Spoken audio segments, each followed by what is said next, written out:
souffert et qui a subi les dommages les plus profonds à cœur. Le présentateur, ayant écouté attentivement les arguments des trois experts, déclara qu'il croyait que la situation était maintenant tout à fait claire pour tout le monde.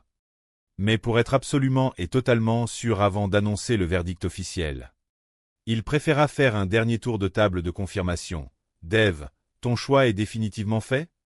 David répondit par un oui ferme. « Doug, ton choix est fait également ?» Doug acquiesça d'un oui convaincu. « Et toi, Jay, ton choix est arrêté ?» « Absolument, » répondit Jay sans la moindre hésitation. Le présentateur prit alors une grande inspiration et déclara qu'il allait les rappeler immédiatement pour l'annonce officielle de l'élimination. Chapitre 13. Le départ du directeur. Les trois forgerons revinrent s'aligner devant la table du jury, le cœur battant et les yeux fixés sur les visages impénétrables des juges. Le présentateur prit la parole d'un ton grave et respectueux pour s'adresser à eux. « Messieurs, je tiens à vous dire que vous êtes au coude à coude le plus total depuis le tout début de cette compétition intense. Vous vous êtes tous les trois prouvés à vous-même et au monde entier l'étendue de votre grand talent et de votre maîtrise technique de la forge. La décision finale était de ce fait extrêmement difficile et délicate à prendre pour le jury tant les prestations étaient proches. Mais après une longue concertation technique, les juges ont fait un choix définitif.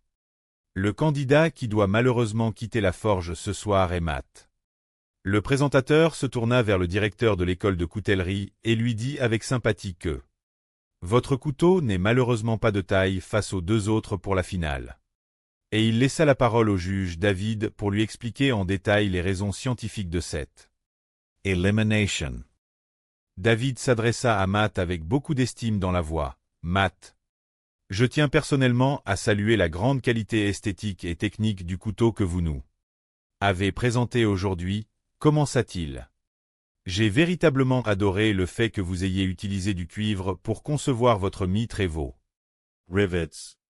Cela démontre un grand sens du détail et de l'harmonie des matériaux qui fait honneur à votre profession de directeur d'école. Mais, poursuivit le juge avec réalisme, c'est uniquement sur le test de résistance mécanique sur le pogo stick que tout s'est joué à la fin.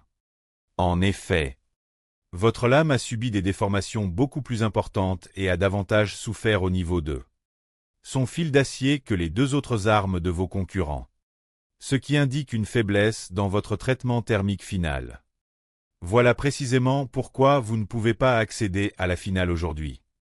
Le présentateur reprit la parole pour conclure dignement. « Matt, vous êtes malheureusement tombé sur plus fort que vous aujourd'hui dans cette arène. Et la compétition s'arrête ici pour vous. Merci infiniment pour votre participation. » Matt afficha un sourire digne et serra chaleureusement les mains de ses deux camarades, Henry et Brandon, en leur disant bon travail et bonne chance pour la suite. Il se tourna vers les juges et leur répondit simplement merci pour leurs précieux conseils professionnels. En rangeant ses outils et en marchant vers la sortie définitive de la forge, Matt confia ses sentiments face à la caméra avec beaucoup de recul et de sérénité. « Je comprends tout à fait leur choix logique », admit-il avec franchise. Le test de résistance sur le pogo stick en acier trempé était vraiment très costaud et destructeur pour les lames. Mais je ne peux m'empêcher d'être un peu déçu et frustré des dégâts importants que mon tranchant a subis lors des impacts. Cela reste néanmoins une expérience extraordinaire et marquante pour ma carrière de forgeron. En venant ici, je m'attendais fermement à ce qu'on me pousse dans mes derniers retranchements techniques et psychologiques, et j'avoue avec le sourire que je n'ai absolument pas été déçu du voyage. Je rentre chez moi la tête haute auprès de ma famille. Chapitre 14. L'arme de l'Empire. Le présentateur se tourna vers les deux finalistes officiels de la compétition, Henry Walker et Brandon Androski, qui se tenaient côte à côte, le visage illuminé par la fierté d'avoir franchi cette étape cruciale.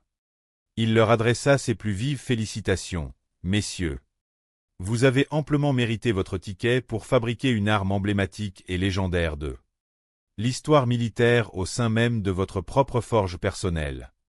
Chez vous, avec tout votre confort et vos outils habituels. Le rideau situé derrière les juges se leva une nouvelle fois, dévoilant une magnifique arme historique suspendue sur un présentoir de velours rouge.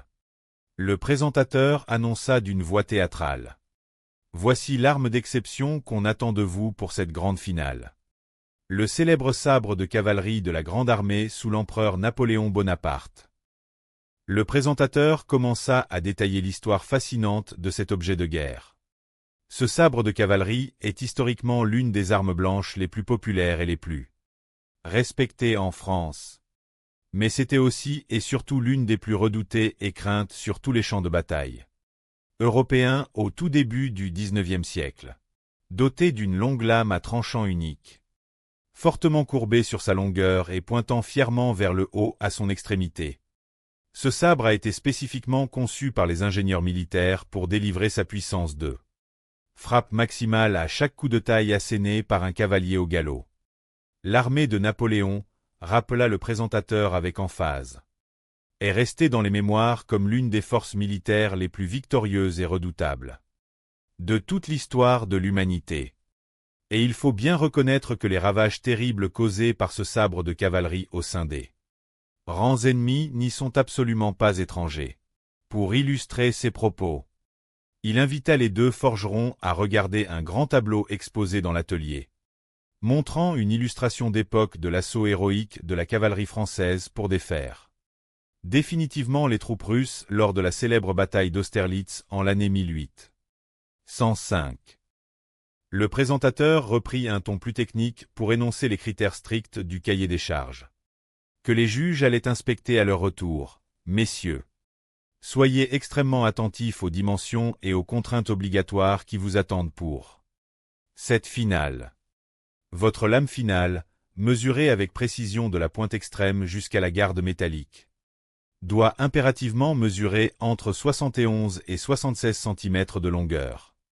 On attend de votre part une courbe harmonieuse et prononcée, un tranchant unique parfaitement affûté, ainsi qu'une gouttière longitudinale creusée de chaque côté le long du dos de la lame pour l'alléger.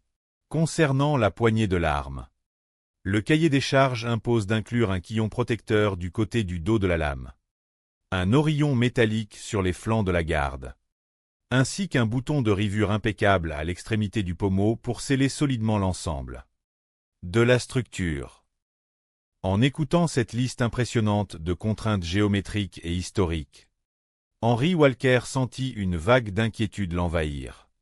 Il se confia à lui-même qu'il ne se sentait pas très serein face à l'ampleur de la tâche.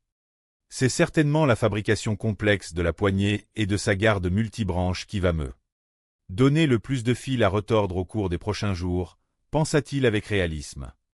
C'est une structure de garde militaire que je n'ai encore jamais eu l'occasion de réaliser de toute ma vie de forgeron. Brandon, partageant le même sentiment de vertige devant le défi, admit à son tour que cela s'annonçait particulièrement compliqué et stressant. Le présentateur conclut en leur souhaitant bonne chance. Vous avez énormément de pain sur la planche pour les 4 prochains jours, messieurs. Mais vous nous avez amplement prouvé l'étendue de votre immense talent au cours des premiers tours. Bonne chance à vous deux pour cette finale historique. Et rendez-vous ici même dans 4 jours pour les tests ultimes. Les deux finalistes se serrèrent virilement la main.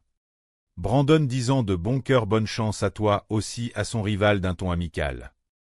Chapitre 14. Les 4 jours de la création. De retour dans son atelier personnel de Hobart dans l'Oklahoma, Henry Walker entama le premier des 4 jours impartis pour la finale. Il était déterminé à donner le meilleur de lui-même pour fabriquer une arme d'exception. Il s'exclama que pour aujourd'hui,